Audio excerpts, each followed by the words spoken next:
तो अभी तक हमने जो है धातुओं की क्रिया ऑक्सीजन से कराई, जल से कराई और अम्लों से कराई, लेकिन सभी धातुएं जो हैं वो इनसे अभिक्रिया नहीं करती हैं, तो हमें उनकी अभिक्रियाशीलता का पता नहीं चल पाता है। तो इसलिए हम क्या करते हैं,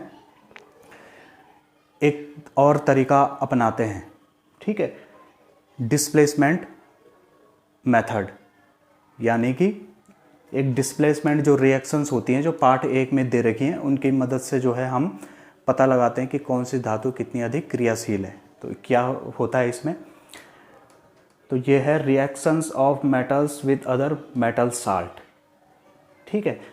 मेटल्स की क्रिया हम क्या कराते हैं, जो धात्विक लवण होते हैं, ठीक है, अन्य जो धात्विक लवण होते हैं उनसे हम कराते हैं to find reactiveness of metal by displacement reaction, विस्थापन अभिक्रियाओं द्वारा रिएक्टिवनेस को ज्ञात करना, ठीक है, धातुओं की।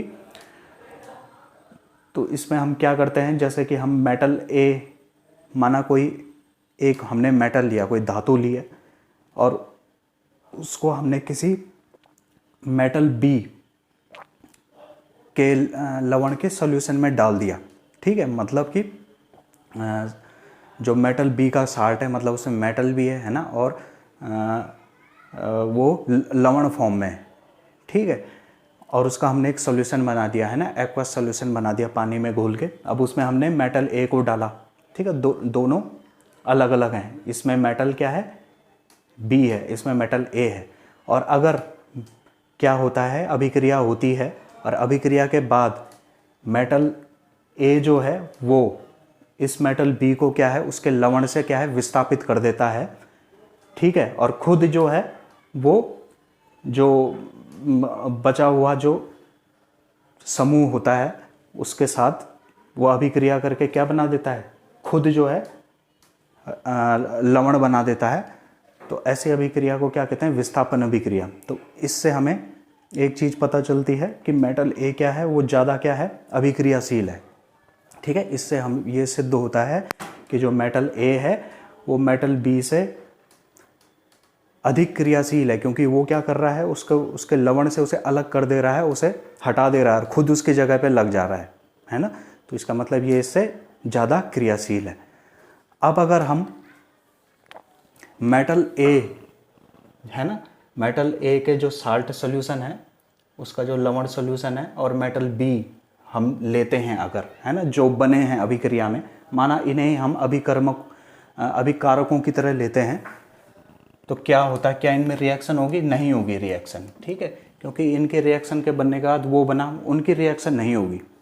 कारण क्या है, मेटल बी क्या है, ये कमज़ोर है, ठीक है, मेटल ए से अभिक्रिया करने के मामले में। तो ये क्या करेगा, ये विस्थापित नहीं करेगा मेटल ए को, ठीक है, उसके लवण से विस्थापित नहीं करेगा, तो वहाँ पे अभिक्रिया नहीं होगी। तो इसको समझने के लिए जो है एक प्रैक्टिकल की किताब में एक एक्सपेरिमेंट भी दे रखा है, ठीक है। तो उस एक्सपेरिमेंट के माध्यम से जो है हम समझते हैं कि ये कैसे होता है।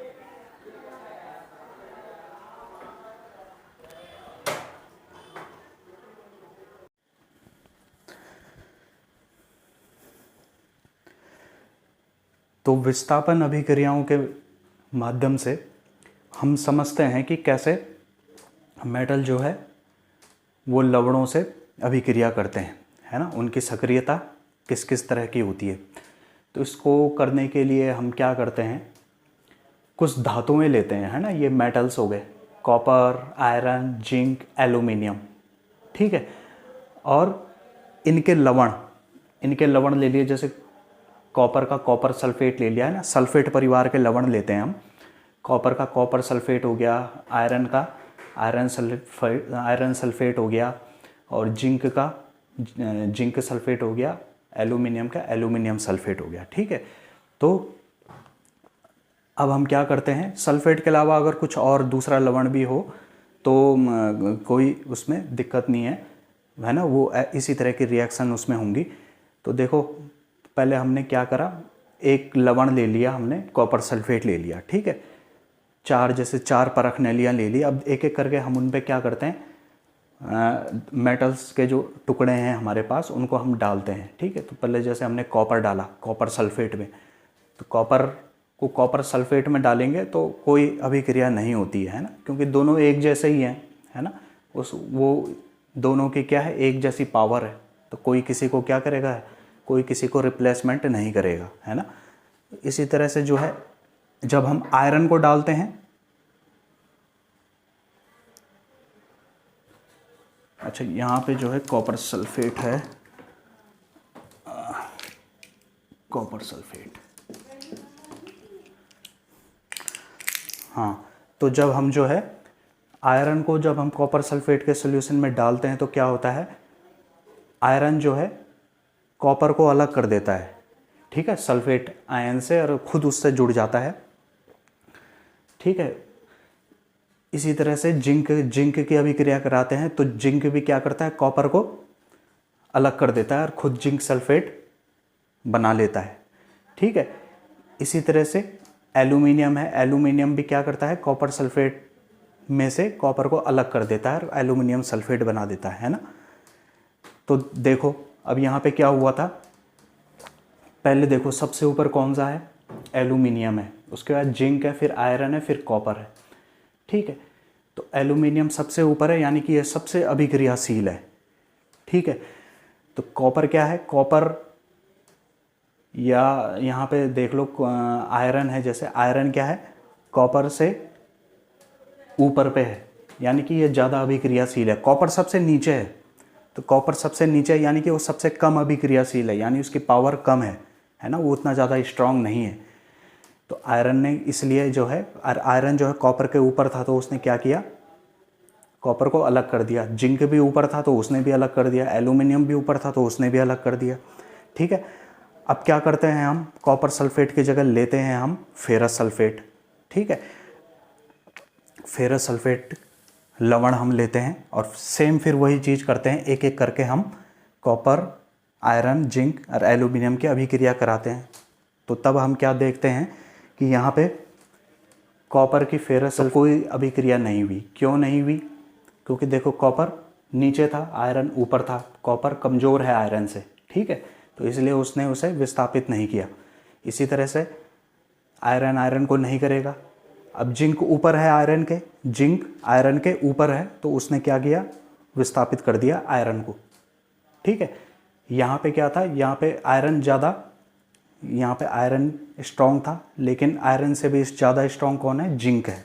ठीक है, तो इसी तरह से जिंक ने आयरन को अलग कर दिया। इसी तरह से एल्यूमिनियम ने भी, वो और ऊपर है तो उसने भी आयरन को अलग कर दिया।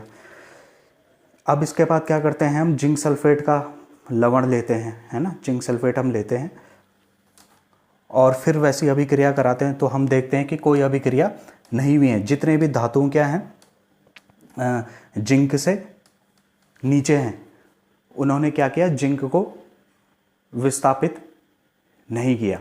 ठीक है, जितनी भी धातुएं जिंक से नीचे हैं उन्होंने जिंक को विस्थापित नहीं किया। एल्यूमिनियम क्या था, ऊपर था जिंक के, यानी कि वो पावरफुल है तो उसने जिंक को विस्थापित कर दिया, है ना। अब जो है एल्यूमिनियम सल्फेट का जब हम लवण लेते हैं और फिर वही अभिक्रिया कराते हैं तो कोई अभिक्रिया नहीं होती।